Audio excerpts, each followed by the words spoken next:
2015. I was in Brookville at the local DMV, and I was getting my driver's permit, which I was obviously so excited about. And after I took my test and found out that I passed, I was giving the woman at the counter all of my personal information, and I thought all I had left to do was take the picture. However, then she asked me a question that I had never thought about before. She asked if I'd like to be considered an organ donor. I agreed to it because I thought it was a good deed and I could do my part to help. And this is the first, but definitely not the last time I ever thought about organ donation. Later on in high school, I became interested in the medical field and found out that I'd like to be a doctor after graduation. I became drawn towards books, TV shows, movies, and articles about medicine, diseases, and life-saving treatments and engineering that is being done to improve medicine.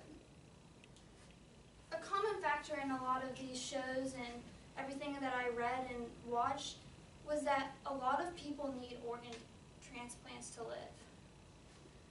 This common factor sparked my interest and made me want to learn a little bit more about it. Going into my previous speech, I found a lot of research that I realized that I did not know as much as I thought I did about organ donation in the process. And the research that I found appalled me as to why people will not become organ donors. It encouraged me to move people to become organ donors and possibly even join me in this movement to create more organ donors. For me, this journey started in this speech class, but it will not end when the semester does. Although countless lives have been lost over the years, individuals still do not believe that their choice makes a difference. This could be due to undereducation on the topic or just irrational reasoning. If one person decides that they do or do not want to donate their organs, it can't make that much of a difference, right? They're only one person. Some say that their organ might be donated to a substance abuser because they need the organs the most. They're the ones who ruin their own with their addiction. Also, it's commonly believed that you cannot have an open casket funeral after you donate your organs because the surgeries will make your body almost irrecognizable to your family.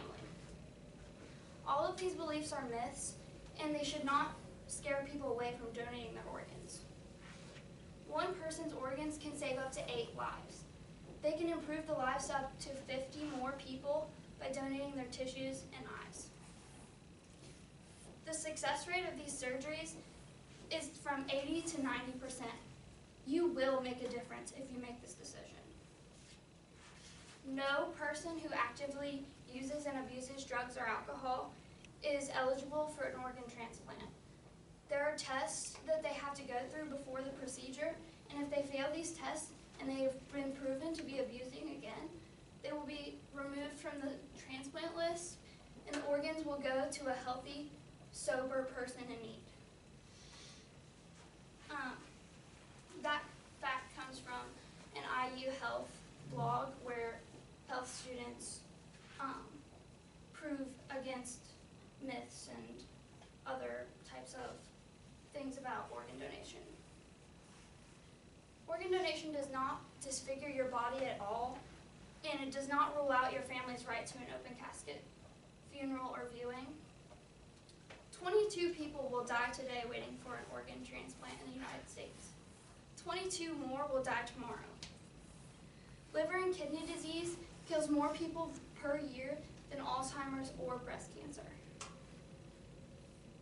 Organ disease is an immense health problem in the United States, and donation is a good way to try and help these people.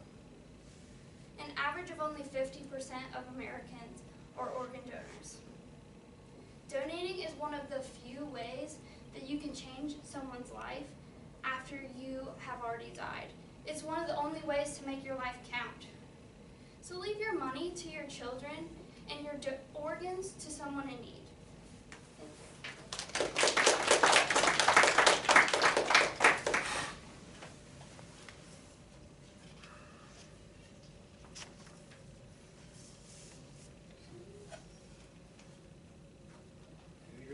cases where after a drug user, somebody has had to give the organ back, whether that second operation is traumatic enough for the organ where it stops functioning?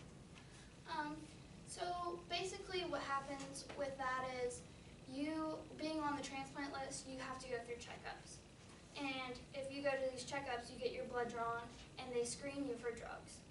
And if you're on drugs, you're removed, you're put to the end of the transplant list. Until you can get your act together, you're not going to even be considered. So by the time the organ is ready to donate, they're not even going to be considered. It'll go straight to the person who really needs it.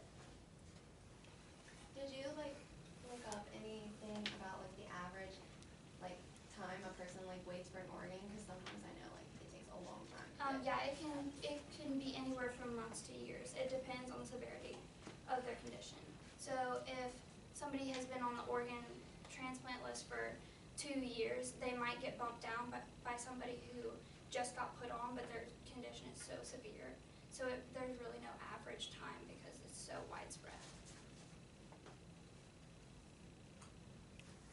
All right.